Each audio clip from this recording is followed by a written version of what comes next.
Welcome everybody. Happy New Year to everybody.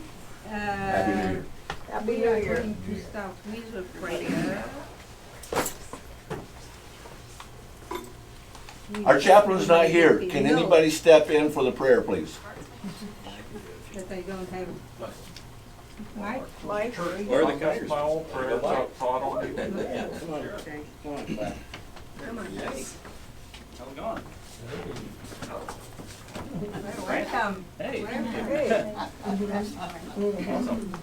Steve, are you gonna handle it? Well, pray?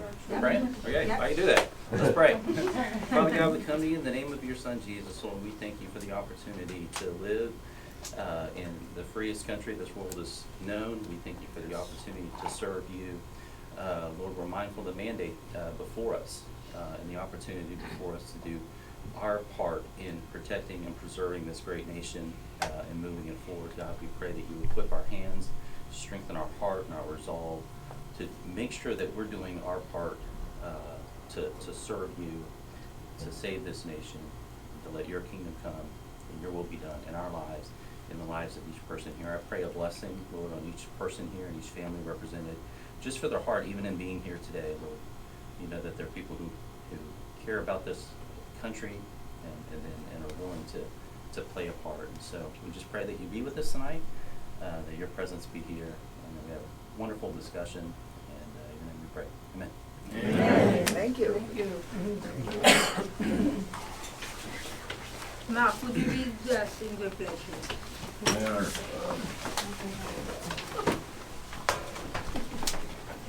I pledge allegiance to the flag of the United States of America and to the republic for which it stands, one nation, under God, indivisible, with liberty and justice for all. Honor the Texas flag. I pledge allegiance to thee, Texas, one state, under God, one and indivisible. Amen. Effective quickly, we have one that we want to introduce him right now. We have the sheriff. Hey, so we're legal. Dick Garlett, Flower Bluff Independent School District. I'm a board member. Oh. Anyone else that I'm forgetting? You're representing? Jimmy Granberry, district attorney. He's sorry he couldn't be here. He had some witness issues at the courthouse, so he's still at work. Anyone else that I missed? Nope. Candidates, we have a few. Yeah. Michael McCauley, Yeah. I'm running for the 28th District Court here in Nueces County. Met a lot of you, and I'm looking forward to meeting many more. Appreciate your vote. By the way, you represent that, huh? No? Yes, I'm with State Representative Todd Hunter's office. My name is Isabella. Yeah. I'm Any Jenny other Crone. candidates? I'm your Republican candidate for Yeah, 13th I Court can of see. Appeals, place 2. What's your name? Jenny Crone. Jenny Crone. Yeah. Yes. Anyone else? Nope. Yeah, school board. Yeah, Mike Bergsma running for CCSD at large. Yes. If you want to clean up the Yeah. libraries, that's one Yes, place we to do. start. Yep. Yes, we do. Clean up woke. Basically. New attendees, do we have anyone who is here for the first time? My name is Luis Espindola. Hello. Anyone else? First time? Yes. Pamela Woods. Are you from the island? Are you? No ma'am, actually I'm with the Election Integrity Project of Nueces County. I'm one of the 3 new co-directors or chair people. Very good. Tell us your name Thank again. you. Pamela Woods. Very good. This is Yeah. Guy, Welcome. he's the other. Yeah, absolutely. That's it. Anyone representing anyone? Come on in. It won't get less crowded, I promise. Thank you. Thank you. Okay. There's more chairs. Suzanne? There's still chairs. Can I say something real quick? Okay, folks, we're probably over fire department capacity for the room. All right? But I'm not gonna say anything more than that. That is not the only exit, should something catastrophic go on. Can someone open up this door here, please? And a window? All right? See, we have another exit for these folks, should something catastrophic go on. And then there's a ladder well, okay, at the end of this hallway on the right. You push the button to open the door. Okay, is anybody confused? Should there be something? Following the Okay? sheriff.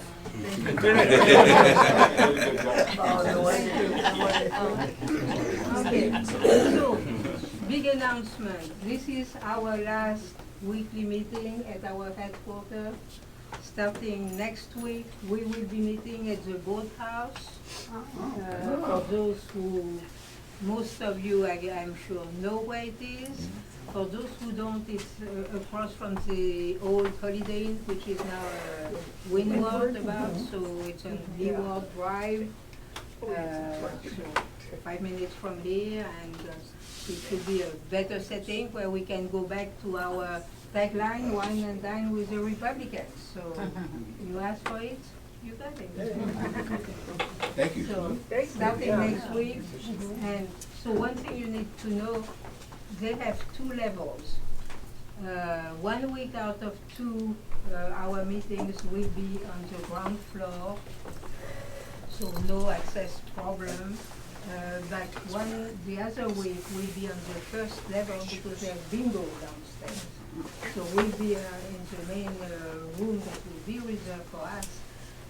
So downstairs, they are not too hard, but if you cannot walk up the stairs, I will put always on the meeting if they are upstairs or downstairs so that you know that it is what it is. I cannot create an elevator. Here we have a slow one at least, but there we don't have one. So past event, I will skip that.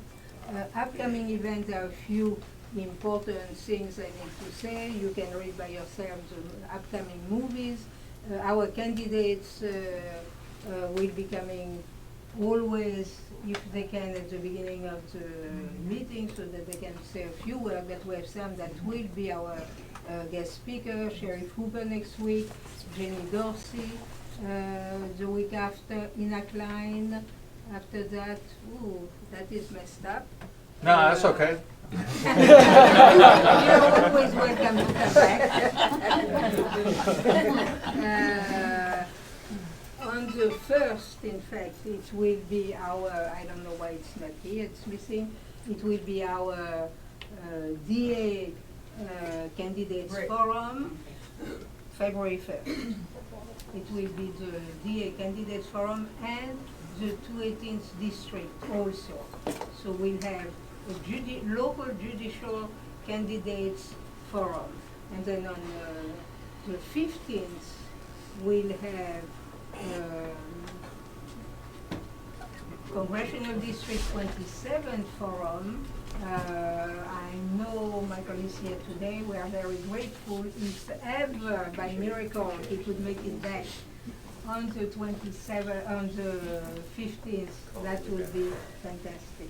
As you know, I don't know if you remember, I think 2018 was the first candidate forum where I had you and somebody did not show up. So if ever you can, I know you don't decide all your agendas, so but if ever by miracle you can, that would be fantastic. You're such a good hostess. The rest is really messed up. I will stop short of that. So that's the election calendar. You will find all the agenda is on our website, so you can find it there under archives of the agendas or in today's meeting. Primary schedule, for those who are interested, again, look at the website. It's going to start being pretty interesting starting next week with the first caucuses and then primaries. And then, of course, we have Big Tuesday in March, so that's only January and February. So have a look. Presidential debates, that too you can find online. There's a call to action that I would like you to look at. That is the natural asset companies that the government is trying to create, that is giving, in fact, the control power to our resources, to the conservative, not conservative, to the people who want to conversionist. People want to conserve, they will have the power to decide what to do with those resources. So that's very important. Right now, there's a notice there, and you can put your comments still online until January 18th. So please do. Those things are very important. If you don't speak up, then people, the administration thinks you don't care, and then they do what they want. So please check on that. Grassroots update, I will do that after you, but if you can pass them around, I would like everybody to fill up volunteer, what they can do to volunteer during this campaign. It's very important. This is a critical election. We have 2 months, that's very little to do a lot of things, so please let us know everything you can do to help. Contested races, so that also, if I can, you can pass them around, and I have a few, it is on the website, that we have 14 contested races in our, on our ballot.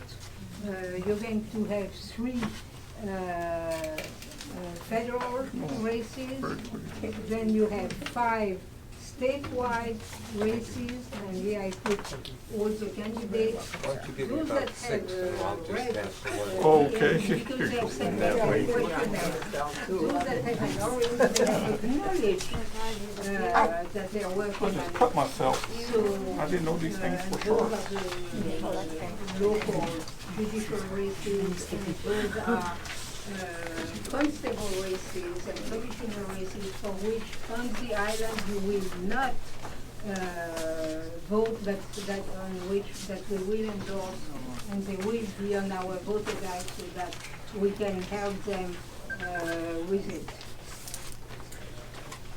Border will skip, you know, to Taos, it is at the border.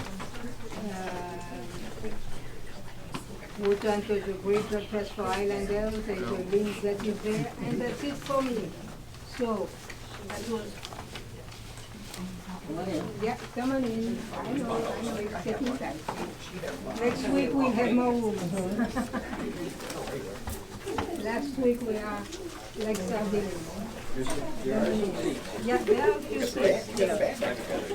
Suzanne, there's Yes. more seats back here if they need. Sorry? There are more seats Yeah, back here. there's some more seats. You guys come around. 4 seats. 4 seats in the front. Yeah, we have 4 seats.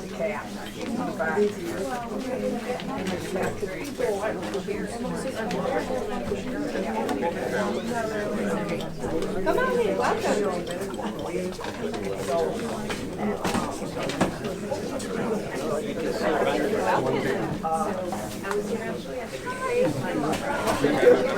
Make yourself at home. Kayla, Texas. Nice to meet you. There's plenty of seats back here. There's some refreshments over here. If you guys need some water. Thank you.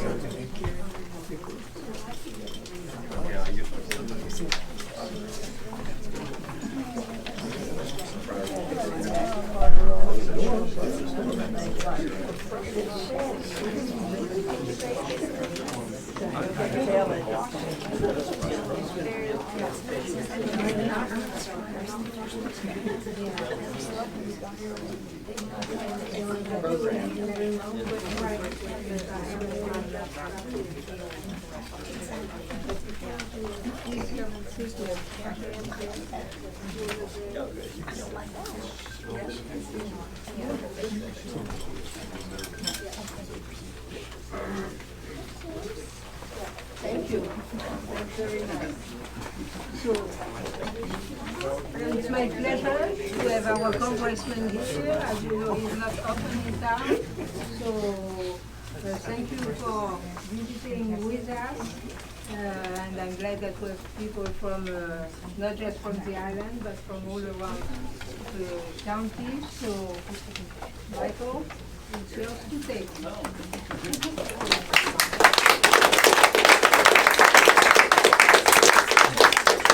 Thank you, Suzanne. Suzanne. It's great to be with you all today, and I want to start off with some good news, and that is 2024 is finally here. So we've had some tough years the last few years dealing with the Biden administration, and have been working and pushing, and you know, right now, you never have to wonder where the fight is in Washington, D.C. It's just a multi-pronged fight, and it's only just today which battle we're going to have to pick up. And so, anyway, thank you for what you're doing. I say this all the time, but many of you know I've come out at the grassroots. I was a county chair myself, and you got my start just helping people volunteer and volunteering myself, putting out signs and doing all the work that you do every day to make sure that the values that built this country continue to survive and go to the next generation and the generation after that. And so obviously we have some big challenges ahead of us. This is not a time for cowards. It's not a time for people to shrink back. This is a time for people to stand up and to begin to slay the giants in the land when we see what's going on. Obviously some of the big stuff that's happening right now, when you ask most people in our district what the big issues are, they'll tell you border. We were at the border yesterday. We were able to have the Speaker of the House was there, Mike Johnson. We also had 60 members of Congress there from 25 to 30 states. And so obviously I've been to the border a number of times. We can talk probably a couple hours. Louis nodding his head, he's been there with me. A lot going on in that area, and we've been on the forefront of pushing back on what the Biden administration does. Basically, over the years, taken what's supposed to be our border protection apparatus and turned it into a border processing apparatus.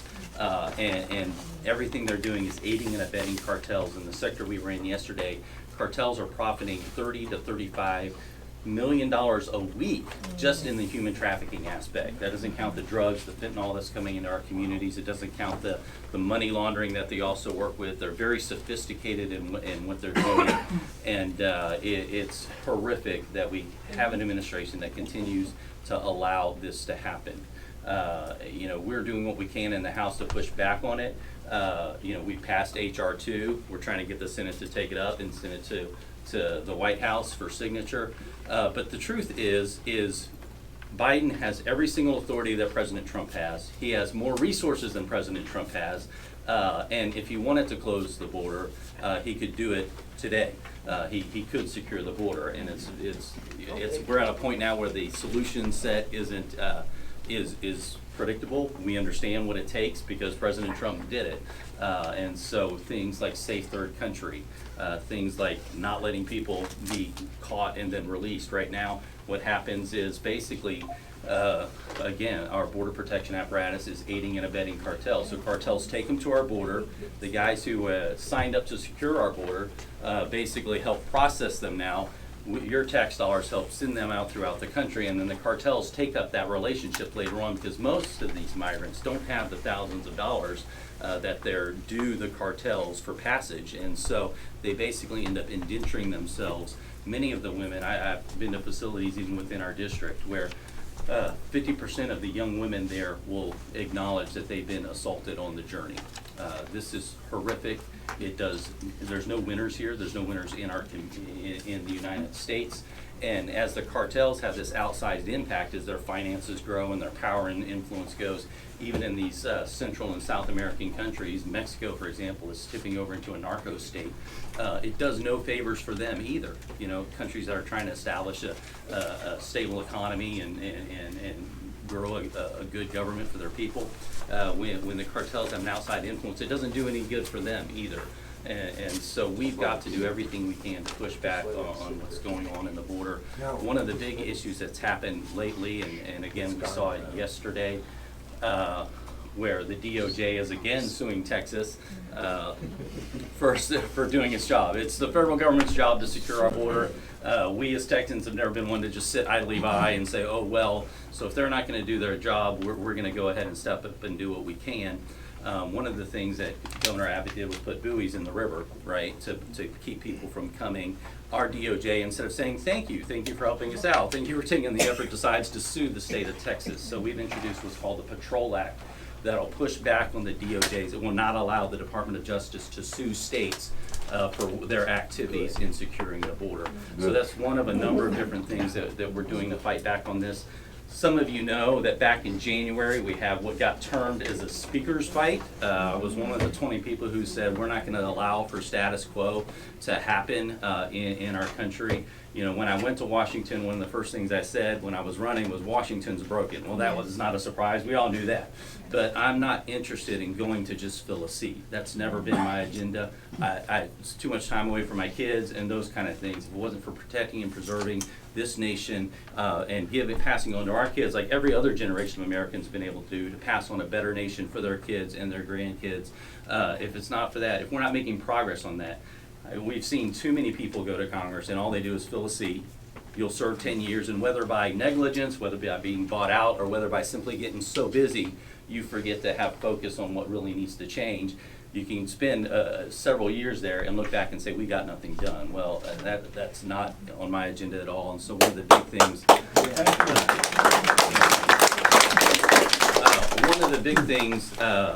that I'm working with is not only fighting on these issues, but also reforming and restructuring how Congress works. And so we've got a long way to go. And so everything I'm going to say that's been a victory, I understand we've got some giants ahead to still continue to fight.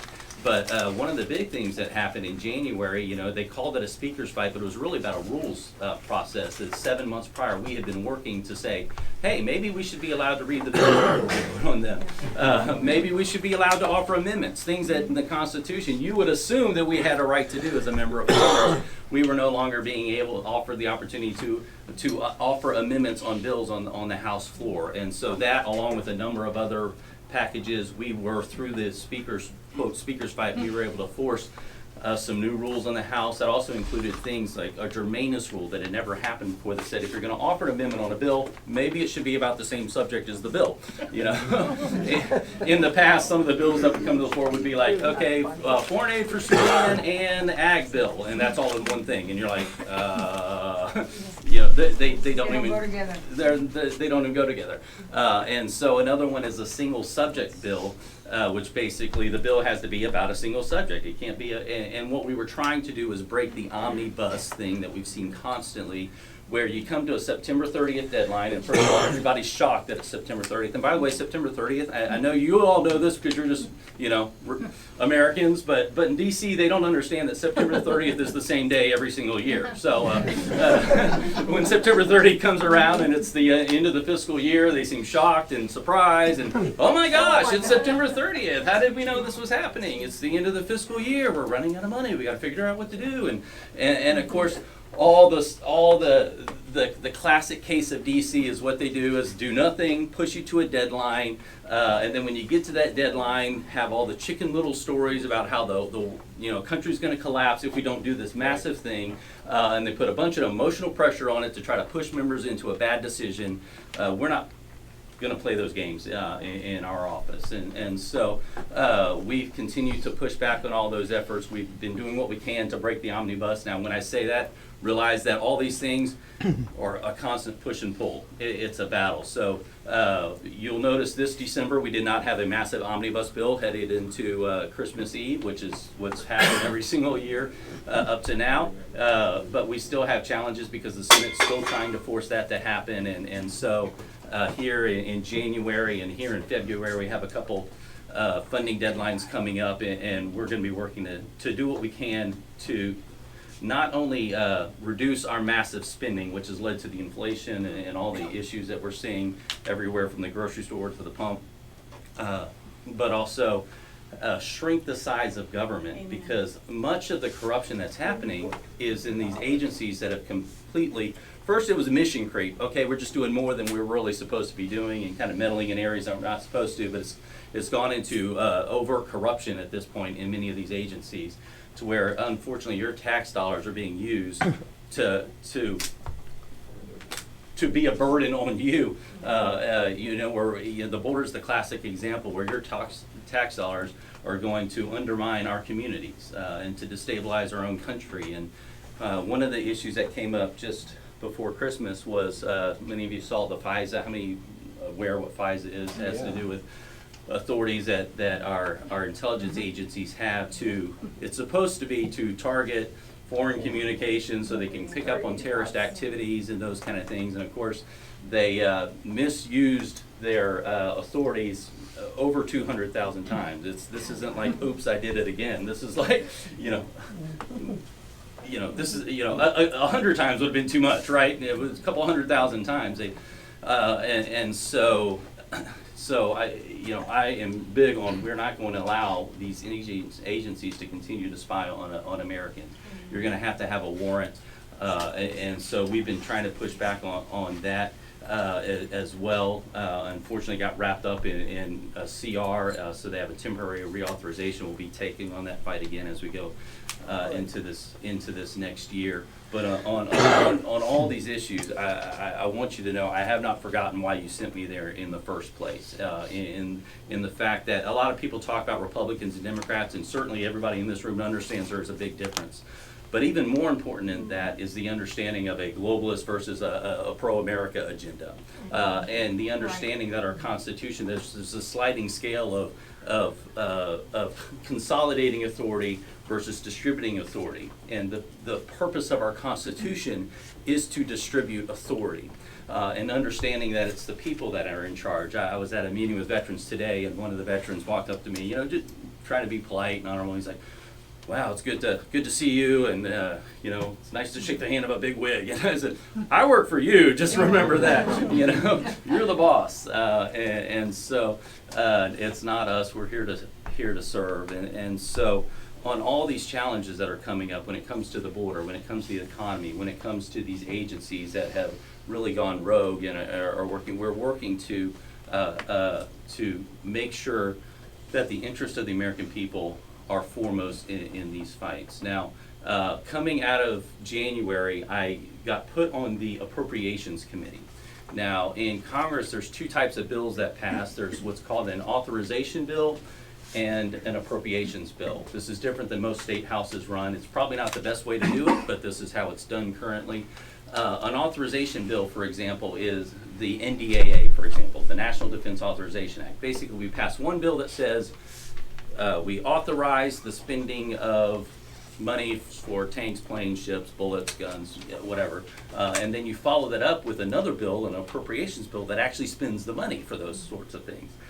And so I was put on the Appropriations Committee, which is the committee that all the money goes through. Now let me tell you, people like me typically don't make it onto the Appropriations Committee, and usually people are working 2 years to do everything they can to get on it, but we were able to get on it. I remember when I was being asked, and I was brought on because they thought, okay, we're a slim majority, we're going to need conservative votes, and they said, okay, here's a guy who will work strategically to do what we can, and literally I was talking with them before I went on the Appropriations Committee, which frankly, I didn't know if I wanted to do, but they said, I was asking them, like, okay, how's this work when you're forming the bills? You want to get stuff in the bill. They said, well, when you're on the Appropriations Committee, you get to basically whatever you want in the bill, you just let us know what you want to spend money on. I said, well, most of my requests are going to be on what we don't want to spend money on. And so our office worked literally through a few hundred requests and worked with other offices to bring the kind of reforms we need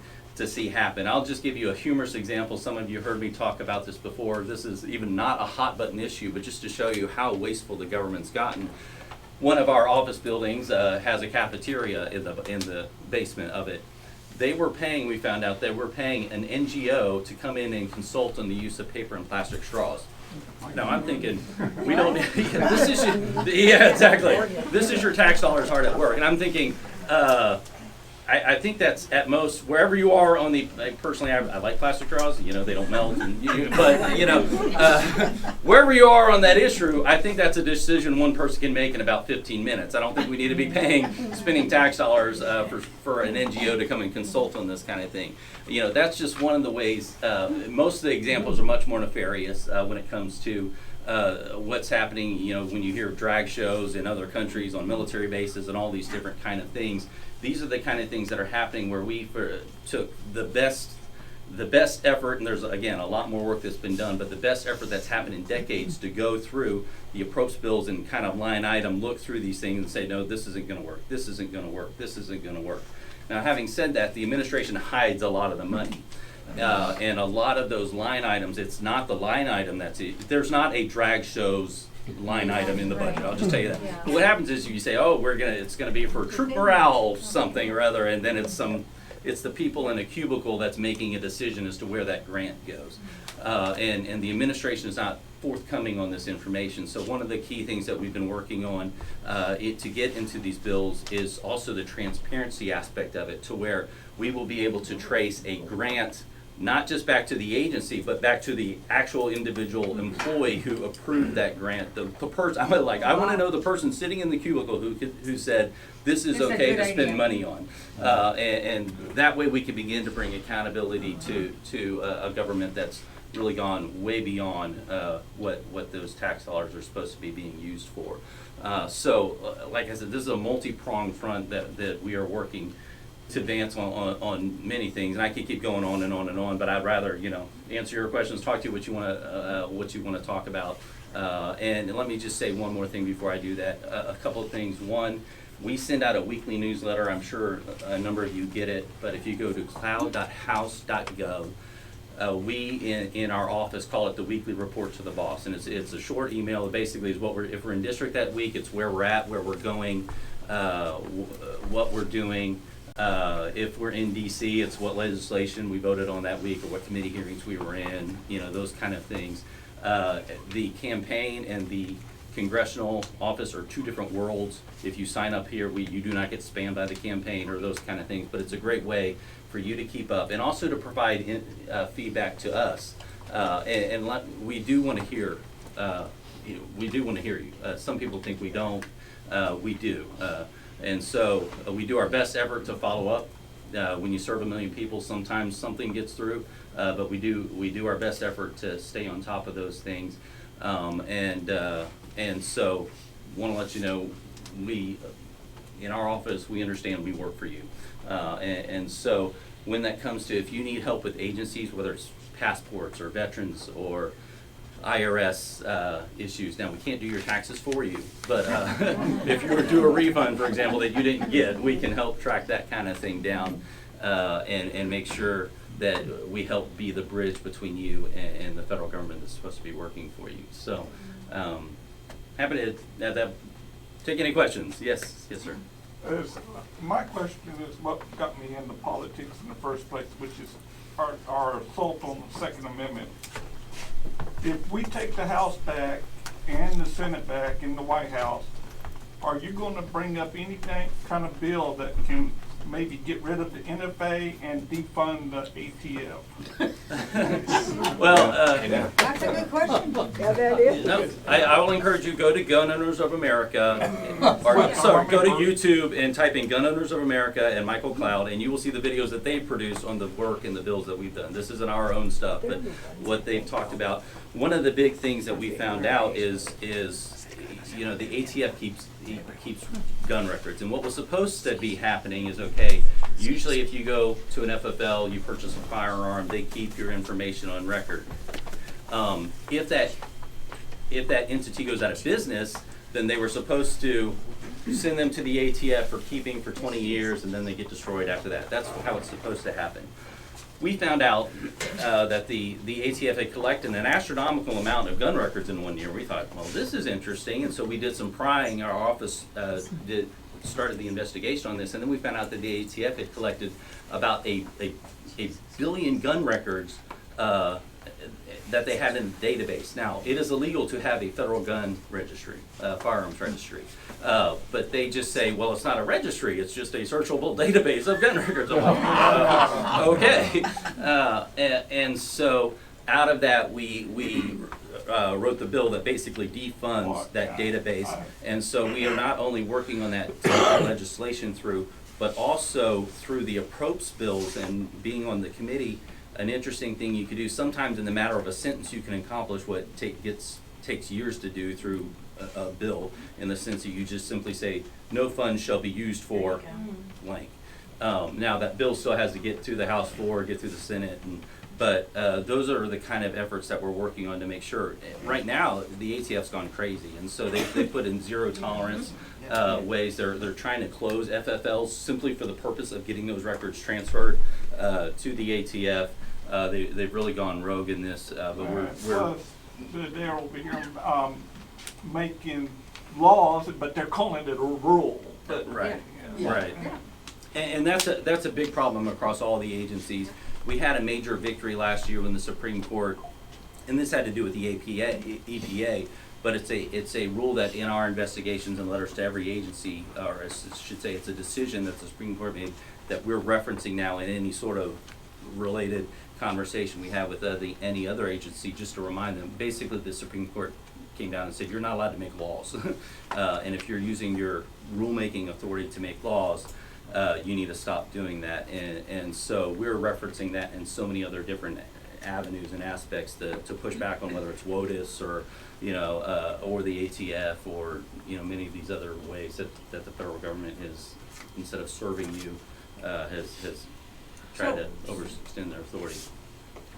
Yes, sir. And I don't want to step on any toes. maybe you can help me keep track of it. I just wanted to follow up with him because so how do we hold this agency accountable? I mean, who are they to be doing these things against the law, doing things that they're not supposed to be doing, and then they don't even get their hands slapped? Yeah. If I go jaywalking or if they catch me with a ticket, guess what? I gotta pay that. Yeah.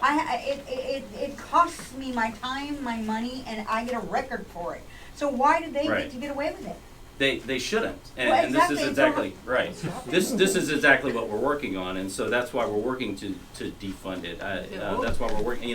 When it comes to the FBI and those 200,000 oops, we did it again searches that they did. Exactly. I've sat in the briefings with them and I said, oh, because they're wanting renewed authority, and I'm like, well, who have you held accountable? I mean, this whole we promise not to do it again isn't going to work with me. When you're watching it on TV from our side as an American citizen, I'm frustrated with that. Yeah. Just answer the question and then hold them accountable for what they've done. Yeah. Because they would hold me accountable. Right. I'm a U.S. citizen. I would be held accountable, be in jail or whatever, and then have to take my punishment. Why do they get to get away with it and continue to do it? There's a power. I agree with you, and one of the things that needs to happen, and one of the I talk a lot about the lenses because you can talk about different in bills, but if you talk about worldview perspective, then that gets interpreted to a lot of different things. But just the understanding that we need to, the balance of power is completely messed up in Washington D.C. Yes. And so that has to do with judiciary that's gone overboard. We've made some, obviously the Supreme Court and some of the changes that have been made there has helped a good bit with that. Still a lot of work to be done, but then the executive branch is way overextended. And so one of the things, and again, being on the approps committee, first of all, me being on the approach committee was a little bit of a shockwave into the process.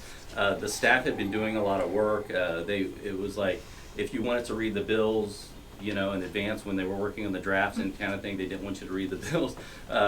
Literally, we had one bill we were working on, it was about 72 hours long, and they created a 72-hour window where they were going to let us, members of Congress, go down and read the bill in their reading room while they watched us. This is the kind of backwards thing. Wow. I sat with a staffer once when I was just going on the committee, like, hey, how's this work? How are we doing? And how's, they're like, well, we just want to let you know that one of our greatest goals in the Appropriations Committee is to allow for member input. I'm like, oh, well, that's how very kind and magnanimous of you. That's, so this is how messed up the power structures are in so many different ways. So not only is it restoring the membership authority over the staff, and literally we went down to that reading room, and I went down with my legislative staffer, who at the time was a female. Okay. She's still a female. She's sad I have to clarify that. She's moved on to a different. She's now working in a different office. She worked with me for 5 years, and now she's working in the Republican Study Committee. But we went down there, and I said, "Hey, go ask them for another copy." So she went to ask the staffers for another copy, and they're like, "They're not going to." They're like, "No, you don't need another copy."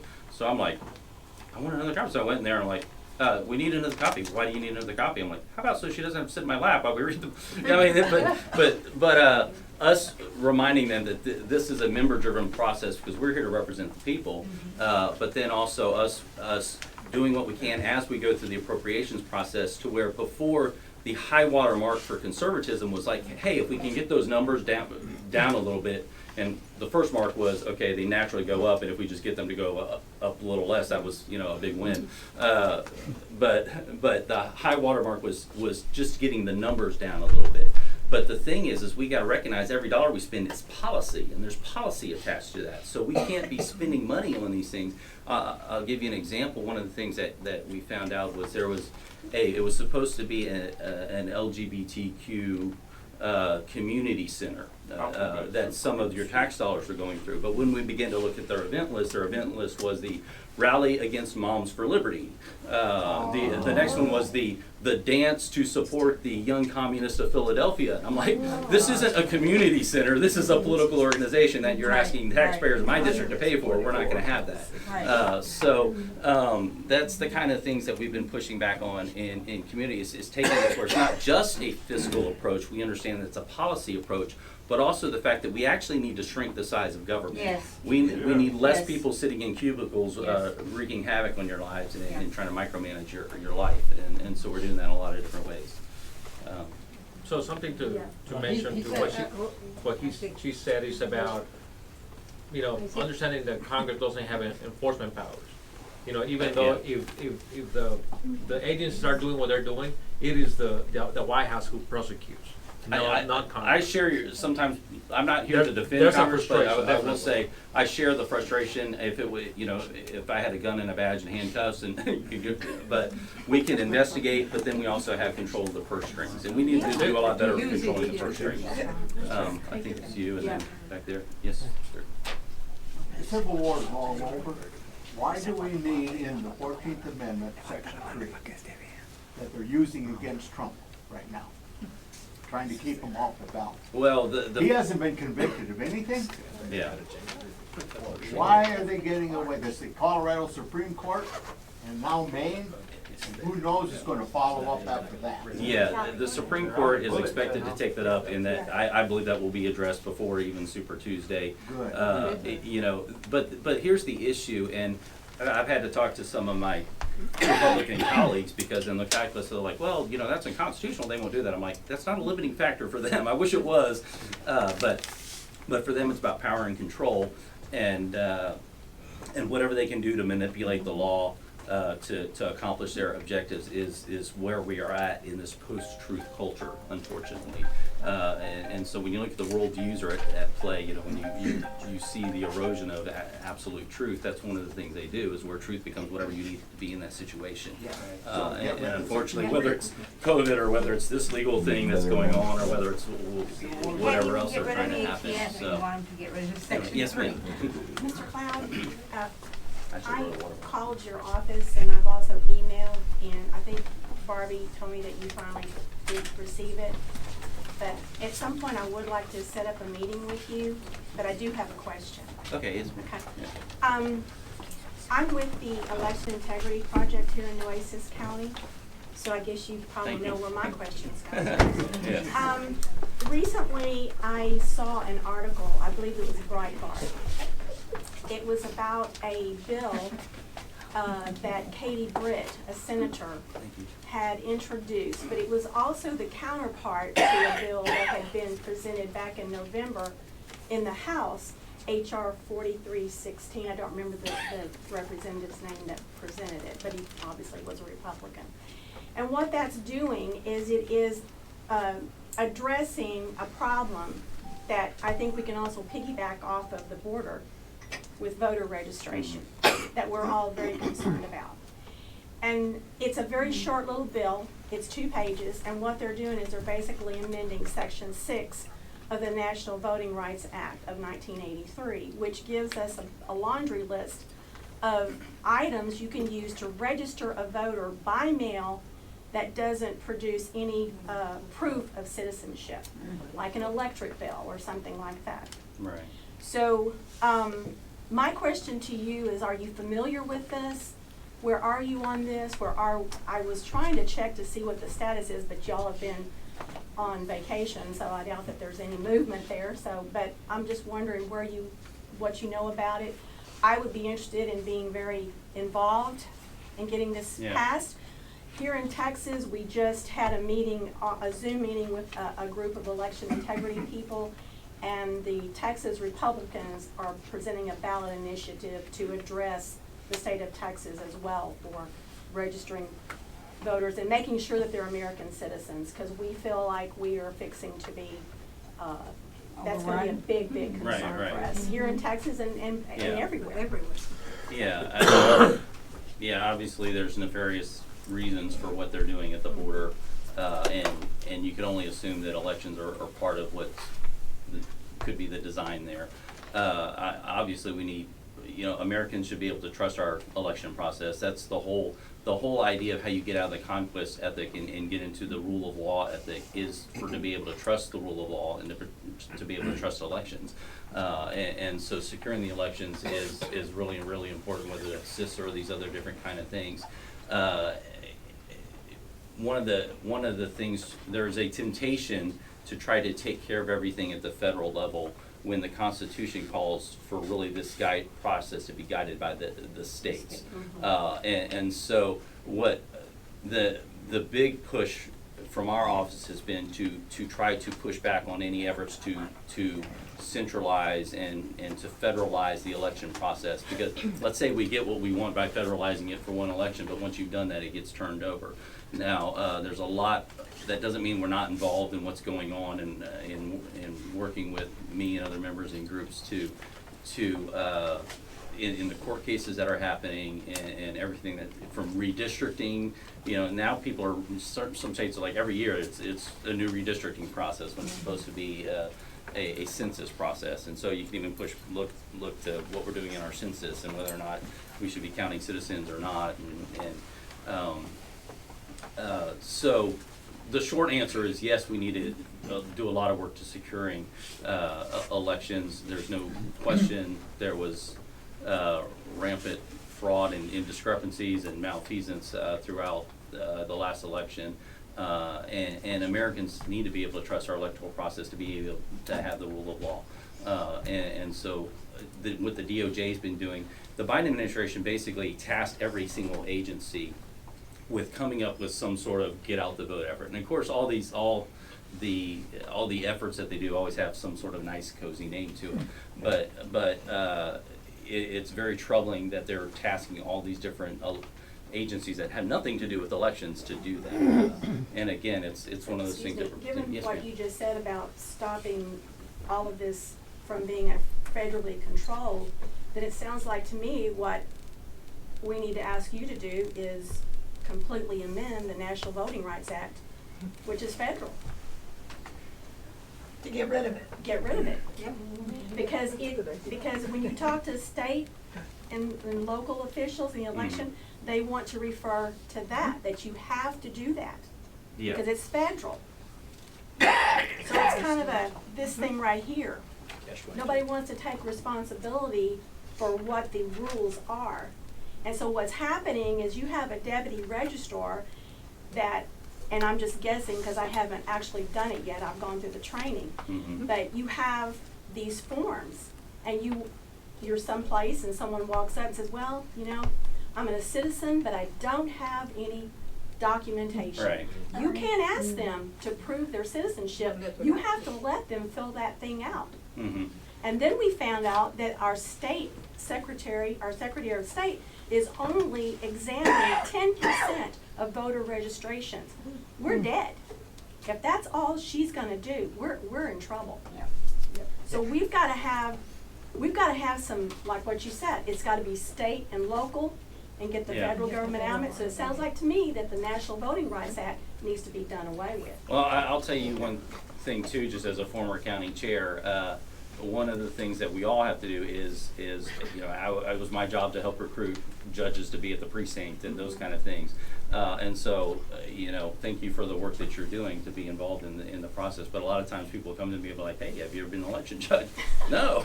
Okay, maybe to start there as well, and us all being involved. Because and this all goes back to the 2020 census when they wouldn't answer the question on the census form. Are you or are you not an American citizen? Yeah. Because then all of a sudden you have a database line of format So if all of a sudden in Hidalgo County in New Mexico, you only got 30,000 American citizens, and then all of a sudden when the polls come in and you got 60,000 voters, whoa, there could be a problem here. But now we don't have a baseline of 30,000. And we also have a DOJ who's So, I mean, oddly this whole disinterested. thing is, you know, Just she interested is so in right. Do you know at the border, because we've heard this, do you know at the border whether or not the Biden administration is giving out IDs? We've heard that they are. What they get is a notice to appear. And 2031. which often does not have a date or location on it, and so it's kind of a notice to appear when it, and then so they'll go to the Border Patrol and then they'll be handed off to an NGO that FEMA is often giving them a grant to transport them somewhere, and then they go from there. So that's. So when they enter the state, they have really no documents other than just this notice to appear. A notice to the peer is what they get from the Border Patrol effort. I think you were next. Hola, le habla Alberto Hernández Suárez, expreso político. Que me va a I'll be traducir. translating for him. Okay, I know a little, but Expreso político He's a former political prisoner from Cuba del comunismo cubano por 12 años. for 12 years. Torturado, Tortured, intento de asesinato en mi contra, attempt etcétera. to be killed. Obligado a emigrar a I was Estados forced Unidos, to immigrate to the Norteamérica. United States, Lo que me queda de por vida lo voy a hacer en and este the rest país. of my life will be here. Y me preocupa la situación del I'm país, worried about the situation in this country ya que es el resto de lo que me queda de vida, ¿no? because I'll be here forever. Como emigrante, As voy a an hacer la immigrant, pregunta this is my question sobre migración. about immigration. Ok. La razón mía, la pregunta es, ¿por qué el Congreso Why Congress de los Estados Unidos no ha considerado has not considered la emigración ilegal the illegal immigration como una invasión a este as an país? invasion of this country? Illegal immigration? ¿Por qué? Porque sí. la forma de entrar a la fuerza a este Because the país way that they trespass no es más que invadir is nothing but an invasion el país. of this Y de country. hecho, soy hasta de la idea In fact, my idea is, que vienen con sus armamentos my thought is that they come with de, arms, de destrucción masiva. weapons of mass destruction. O sea, armamentos de la nueva era. I mean, Destruyen todo el pueblo modern norteamericano arms destroy the con las drogas, people of the United States with metanfetamina, drugs, methamphetamine, todo eso. all that. Entonces, aquí en la Constitución, Right here in the en la Constitution, sección 8, una ley, I'm not asking for a law ni que se la dañen, ni que se le agregue nada más a la Constitución. or to make a new amendment, Simplemente que se cumpla lo que dice la Constitución. but to enforce what the Constitution says. Que consideren que eso es una invasión lo que están haciendo a To este país. consider that it is an invasion. Y así el against this Congreso country.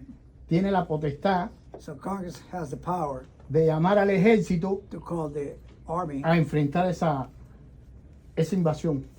against this invasion. Y yo soy emigrante, And I'm an immigrant. y soy emigrante, pero que vengan, porque no estoy en contra de la inmigración como I'm no not lo estamos against ninguno de nosotros. Legal immigration, Porque la economía de este país se basa en la emigración, because the economy is based on pero una immigration. emigración legal y segura, But a que es lo que legal hace falta en este país. and safe immigration that we need. Le hago la propuesta a usted, que es el representante de nosotros ante el Congreso, It is my request to you, since you're our representative in Congress, de que consideren la inmigración ilegal como una invasión a to nuestro país, consider illegal immigration as an invasion. para darle al Congreso la potestad de llamar a las fuerzas, So Congress a has los the militares power a defender nuestro país. to call the military. Yeah.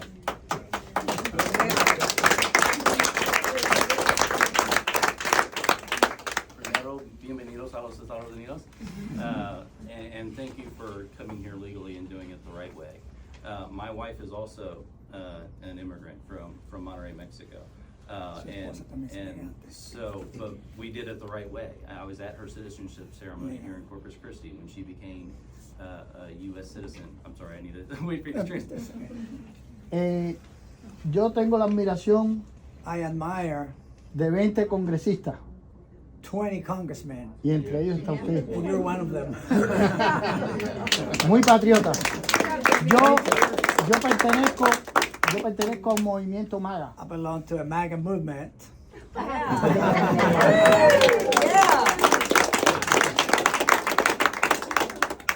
One of the most compelling things to hear when I travel is the stories of immigrants who come here, and they have a unique way to see what's happening in our country that those of us born here haven't. I spoke with one lady, and she didn't even call it America, but she came from a similar situation. Her parents were tortured in other countries, and she escaped here as an 18-year-old. And she just, the way she said it was, I come here to freedom country. And now freedoms are under attack, and we have to save freedom country, and that's the way she called it. And what you're saying is right. I've called what's happening at the border an invasion. I've talked about the constitutional right of states to protect what's going. It is a federal responsibility, but at the same time, the Constitution provides for the right of states to stand up and to protect themselves when they're under duress or under threat of invasion. And there's no question in what's going on. The cartels are not these 1980s street gangs. They're very sophisticated. They have lawyers on staff. They have economists on staff. They are extremely sophisticated, but they're also very much militarized. And so for us to either label them as terrorist organizations, or one of the things I've talked about is creating what's called an AUMF, or an authorization for use of military force against cartels, so we can begin to collect intelligence on them, but to treat them like any other formed any other militarized group on the other side of the border. I mean, if you think that they have allowed fentanyl to come into our country that has killed tens of thousands of people, if a bomb went off that killed that many of people, how would we react to that? We cannot continue to allow that to happen. And so that's why, one of the reasons why when we have these funding discussions about, you know, getting involved in securing the borders of other countries, and you know, they wanted a FISA reauthorization where you know, they want all these, you know, we want to be able to wiretap these phones to track terrorists, and I'm like, but the border's wide open and they're just walking across. You know, it's unconscionable what's happening, but a lot of it comes down to a completely different worldview, where you have one that's pro-American, that understands that we have been the greatest beacon of hope and freedom for the world. Poverty has declined dramatically. Life expectancy has gone up tremendously from innovation and science that we've been able to fund. Us being able to patrol the world's oceans have provided for a relatively safe and stable, secure world. All of that's under attack right now as we see the United States coming under power. But one of the important things that people forget when they're wondering what's happening at the border, why did we leave $80 billion why did we leave all this stuff in Afghanistan? Why is all this stuff happening? It's not a series of accidental missteps. It's a different worldview. Biden has stated, he's on record, and ironically, he gave a speech in the Ukraine when he was the vice president. He said, we're trying to create a multipolar world. In other words, we're trying to create a world where the United States is not the supreme influence in the world. This is a goal that Putin, that North Korea, that Iran share. And so this isn't the world of yesteryear where the difference between the right and the left was, what's the role of government in getting to this shared space? It's one that has a completely different worldview. And so we have to, when we approach these efforts that are happening, we have to be very strong in how we're approaching them. And so it's really a time for courage. And one of the things I always say, we need to have courage in Washington, D.C., but it takes all of us in whatever our circle of influence is happening. And I'll just give you an example. You know, my daughter's open house happened to be when I was in district, which is rare because I can say, just for example, in the next 9 weeks, 6 of those weeks, I'll be in Washington, D.C. So Believe me, any day I get to be in Texas, I look forward to being in Texas. But if you wonder why sometimes I'm out here, it's because I'm doing the job you hired me to do. 6 out of the next 9 weeks I'll be in Washington, but this particular time, my daughter's open house, and so we went and met the teachers, coaches, all that kind of thing. It was wonderful. And my wife's like, hey, we ready to go? I said, no, we're swinging by the library first. And sure enough, went by the library. I had a discussion with the librarian about some of the displays that were there, and what needs to be done there. Just being a parent and a citizen and a dad that cares about what's happening in our community. But it's gonna be all of us. You know, yes, we need to have courage in Washington, but we all need to have courage and not just sit on our hands.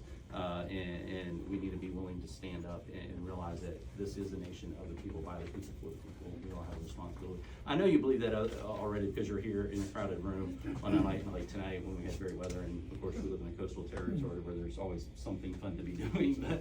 But I just want to thank you for being involved. Thank you for carrying that kind of heart. And I don't know how much time I'm supposed to monopolize tonight, but yeah, you sir, yes. One last comment. And those you don't know, Luis was on our staff for many years, and then someone went and hired him for way more than we could pay. My prayer is that we take the White House, the Senate, and the House again. But with that said, we just need to be conscious of one thing. Having majority doesn't mean that we have control. And don't get mad at members of Congress because, hey, you already have everything. No.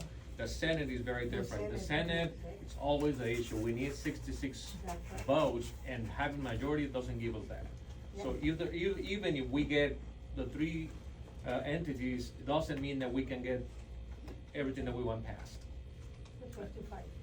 I will say, please do keep us in our prayers. I'm very mindful that while we have a job to do in Washington, that this is a spiritual battle for our nation as well. And so please do keep us in your prayers as we go forward, and keep you in our prayers as well. So. One last question. Can we try some other people? Well, just comment on Mr. Johnson as a speaker, just quick little comment. Yeah, I'll say this. I've known Speaker Johnson for quite a bit of time. We've actually been in a weekly prayer group for the last some years. Now his schedule's gotten a little busy now that he has a Secret Service detail and all those different kind of things that become with being speaker. But I will tell you, he's an authentic, godly person who will do his best to lead with integrity. We need to, sometimes when and this is me coming, some of you may know, before I did this, I worked at a church. This is my church, born and bred kid. Don't apologize for it. That's my perspective. But sometimes when we think we've got the right guy, we stop praying and stop. All that means is all the guns are suddenly pointed at him.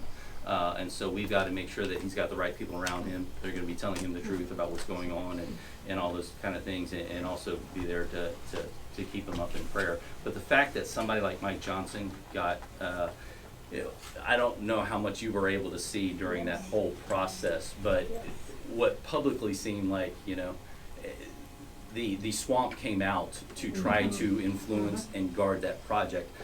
Even so in a way that was eye-opening to some of the members there who didn't have understanding of the pool. And so the fact that we went through this process, and Jordan running, well, he would have been a great speaker as well, but him running exposed a lot of what was going on, and then you came up with someone like Mike Johnson who the swamp would have never picked for sure. And so it's a unique opportunity we have for us right now, but we definitely have some big challenges ahead of us, and so it's going to take your prayers. It's going to take some divine strategies.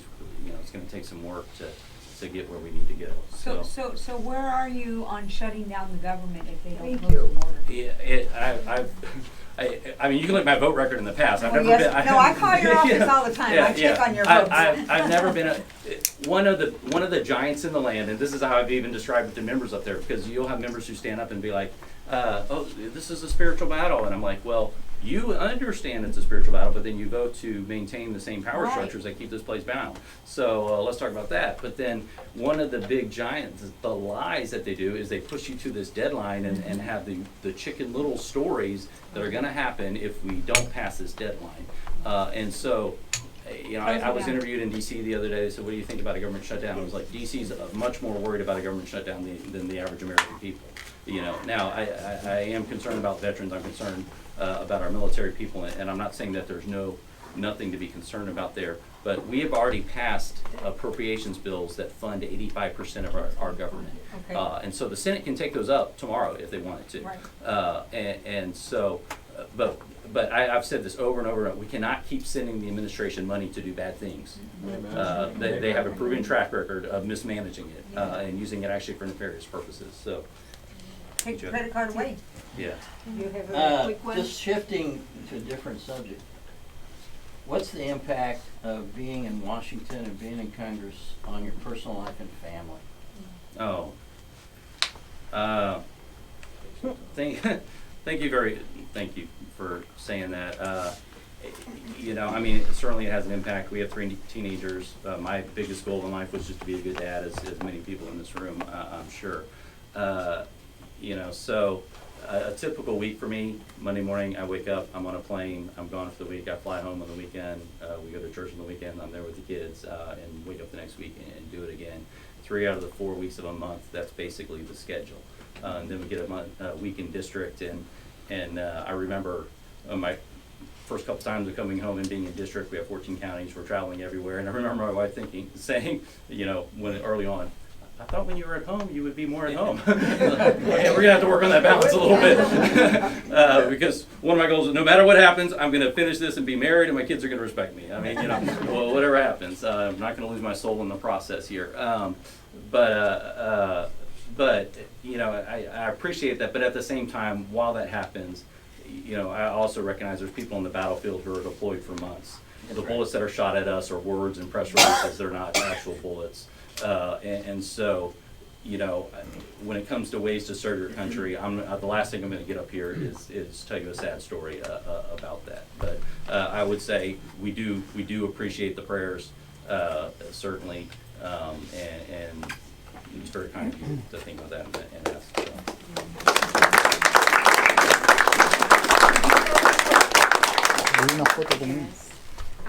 You covered basically the border, you covered some of the budget. You did cover the weaponization against Trump and election integrity. However, there's some things that have not been covered, like the J6 transcript case that were deleted and gone. And also that hush fund for the Congress that's there to protect them from all their sexual indiscretions.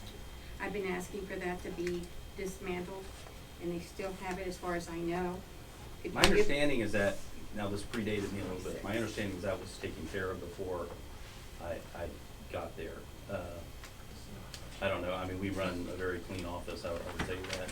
Well, so no, I'm not my goal is, but my understanding was that was taken care of shortly after a number of those things came to be.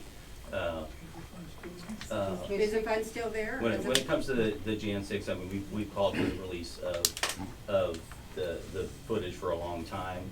Speaker Johnson has made some headway with that happening, and so we're working on that as well. Okay. Also, Congress has first. There was 5 people that stood up at the Eagle Pass that said, we have the purse and we need to shut down the government.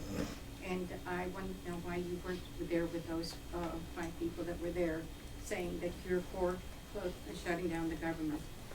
I'd have to know what 5 people you were there, but I was there and I did say that. Matt Gaetz was there, Good, Rosenthal, Biggs. Yeah.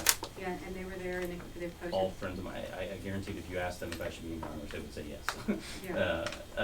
And well, so they went a day before. I'm on the record as saying that as well. But the purse belongs to Congress. Yeah. And a lot of these illegal things that they're doing can be stopped when you defund them. If you look at my voting record, you will find that I I'm look at there. your record and I know you're fine.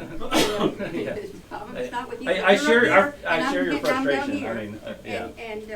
I want, like with the budget, stand up.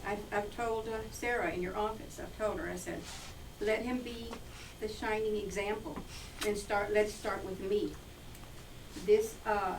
I'll cut the salary my salary, my staff's salary, and I challenge all the people in Congress to do the same as a good faith effort to bring down, help the budget. Okay, that would be something, you know, you're just one person, but all it takes is one person to be brave for other people to follow. And I would kindly ask that you would consider doing that and stepping up and saying, you know, I'm going to do that. And then also the Congress pay is on automatic pilot.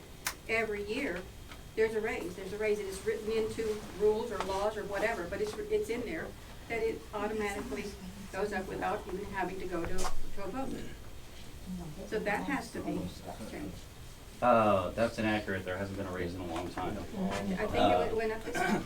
What's that? I think I read that it went up again. It has not. No.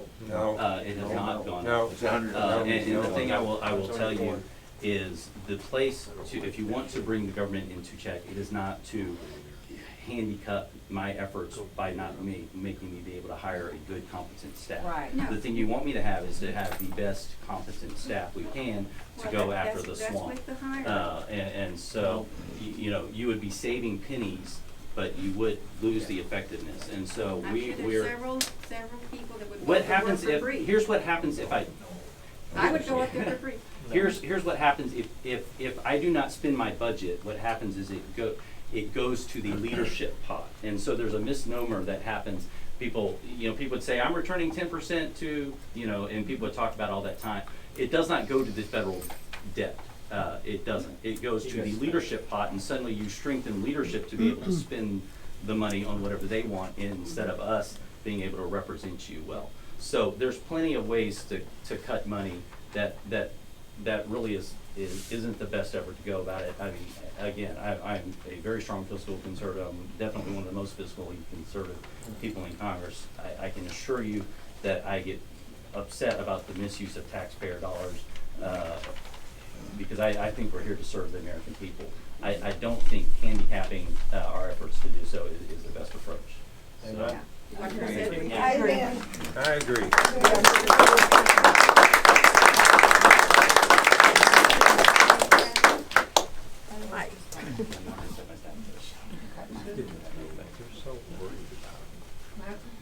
I want to thank you very much for coming. Yeah.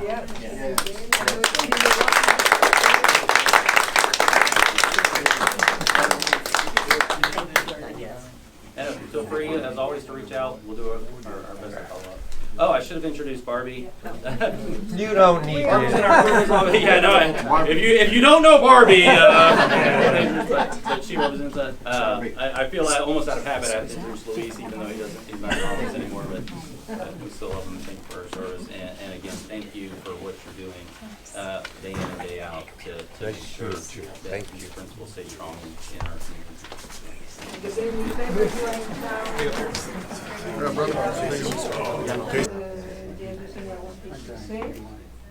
I wanted also to ask Adam, who came, thank you for coming, and to say a few words. He's in a tough fight on a huge district, so I know he cannot be with us very often, so happy you are. Well, Happy New Year, everybody. My name is Adam Hinojosa. For those of you who don't know me, I think I know most of you, but I was your Republican nominee last time in this last election cycle. We almost made history, defeating a lady who spent $7 million to basically buy the state Senate seat. But we get to rematch with the redistricting after every 10 years. They actually stagger the terms, so not all the senators who win during a redistricting cycle get the full 4-year term. So my opponent drew the short straw. I got to rematch, and so we're off and running. And thank you all for your vote of confidence in the fact that I don't have a primary opponent. So I'm your nominee once again, going to be representing the Republican ticket in the 2024 presidential cycle for State Senate District 27. As she was noted, the district is pretty vast now that it's drawn. It starts in B County, the northern part of the district, includes all of San Patricio County, parts of Nueces County, starting in Port Aransas, through the island over here, Flower Bluff, south side of Corpus Christi, then goes down to include Clayburgh, Kennedy, Willacy, Cameron County, all the way to the border in Brownsville, and the eastern third of Hidalgo County, almost to McAllen. Stops in San Juan. So it's a very, very big district. It's over 900,000 constituency. We came very close. Out of over 185,000 votes that were cast in the gubernatorial cycle, I lost by a mere 600 votes. So it is very, very winnable, and that's with the big spend against me. We have already started hard. All year we've been working in the Rio Grande Valley. I already have staff in the valley. I have signs. I've got a consulting firm specifically for Cameron County. So we're playing to win. If we win Cameron County, we win it all, but we're going to need the help from the northern part of the district. So I appreciate your patience with me. I'm here to answer any questions you want to know about me. I'm a very, very strong conservative. I live here in Corpus Christi. My brothers and I own multiple businesses here. We're in retail with a fine jewelry store, car dealership. We have some restaurants downtown Corpus Christi. And we're also in some commercial real estate. So we're a little bit diverse in our small businesses. Gives me a vast experience in fighting against property taxes, what we're facing with increased insurances, and what we're seeing with commercial real estate, labor shortages. We're seeing that every day. We have to go to work and fight those and put out those fires every day, like a lot of you who are small business owners. And so having that experience helps me go and craft and propose legislation that can help in all those areas. I'm a very, very strong fiscal conservative, so I have some ideas on how to, do even better and reduce those property taxes even more. But as it pertains to the border, this is such a important seat. We know that the state Senate is very conservative. We would like the House to be a lot more conservative too. And the state Senate has done a great job, but not the current state senator for District 27, where she voted against bills like House Bill 900, which was the bill to remove all the pornographic, sexually explicit material from the school library. She voted against that. Senate Bill 15, where it men and women's sports. She voted against that. Senate Bill 14, where it was to stop the gender mutilation of children. She voted against that. Senate Bill 12, where it was to stop the public lewd drag shows in front of minors. She votes against all that. That does not represent parents like myself. I've got 4 beautiful children, ages 3 to 16. It does not. She voted against school choice, so it does not represent parental empowerment. Does not represent what we want our kids to be learning in the schools. And as a parent, I take that rather personal. So you can trust me when I tell you I'm going to fight for your children and grandchildren, because I have my own children I'm going to protect. I'm in this fight not because I care to be a state senator, but because I'm willing to go do this work for the sake of parents, for the sake of small business owners, for the sake of all of us in the community who want to be protected with a strong and safe border, with our police, graduated the police academy, so veterans, police, firefighters, public safety, it's all first priority for me. So those are the issues that are most near and near to my heart, and anything else that y'all have that you want me. Of course, election integrity, went through a whole recount, so I can tell you a lot about that, and we gave some strong suggestions to a lot of the election integrity groups to help craft legislation. We're still not fully there, so we're going to keep that fight on as well when I get to the state Senate. Any questions that any of you have for me? If you win, you're not on past any red flags. No. Anything that has to do with deteriorating our Second Amendment, our God-given rights protected by our Second Amendment, will be a no vote for me. Absolutely. Any other questions? And what I would ask of you, not only your prayers, as Congressman Cloud was saying, but also your financial support, and also to keep me active here in the invisible up here in the northern part of the district. Very proud of the effort and the turnout and the response and the support I got this last election cycle. I need that and then a little bit more, a lot more. But I'm concentrating a lot in the Rio Grande Valley, where I need to flip some hard Democrat votes. So please be patient with me when you don't see me as often as I like to be here. I love to be home. I love to be amongst wonderful people like yourselves, like-minded, strong patriots. But I have to go be in the beast of the belly. The belly of the beast, rather. The beast of the belly, but belly of the beast, and I got to fight. And so that's where we're spending a lot of time. So please, as much as you can help me distribute signs, get signs up, keep my name visible, pass out my literature, represent me at these functions. I greatly appreciate it. We do plan to have some more staff, but we're going to keep working hard. So thank y'all so much. God bless you, and have a wonderful new year. It's going to be a great year. And as a reminder, we will have here, we are starting to have for several, that we will have here during the whole campaign, signs and literature available for you to pick, but also we will do a lot of block walking with our voter guide and the literature of all the candidates. If we have not endorsed yet, as you know, we put everybody's literature in the bags. Once we endorse, we only put the literature of the candidates that have been endorsed, but we will have a lot of block walking. As you know, our rule is that we do the whole island, every single house. We don't discriminate. We want to reach everybody, so that's a lot of walking. But when we all do a little bit, that's not so difficult. It can be done. We've done it, and we will do it again. So yard signs, we will have those for sure, all the contested races. Yards on the island are very small, so I have not encouraged people who don't have a contested race to put them up, but there will be one or two though who feel that they do need, as you say, a presence, that are absolutely welcome to be here and have their signs so that people can add them to their collection. So if not, any other question before, because I have just one last thing. I wanted to show you Michael. Administration is trying to stop Texas from denying illegal entry into the country. Here's the point. If the Biden administration would put that time into securing the border as opposed to stopping Texas from securing the border, then we wouldn't have a problem whatsoever. But because Joe Biden and the Democrats refuse to secure the border, Texas has and we will continue to erect barriers, repel migrants, as well as bus and fly migrants to New York, Chicago, and other places like that. We have to, yeah. Well, thank you very much, everybody. Don't forget, next week, the vote house. If you have your forms already filled, please give them to me. If not, please take 2 minutes before you leave to fill them up so that you can give them.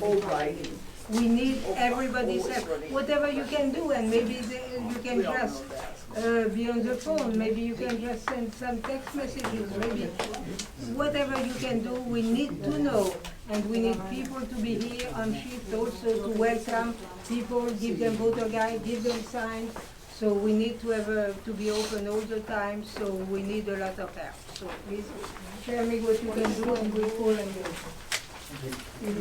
Thank you, and we'll see you all next week.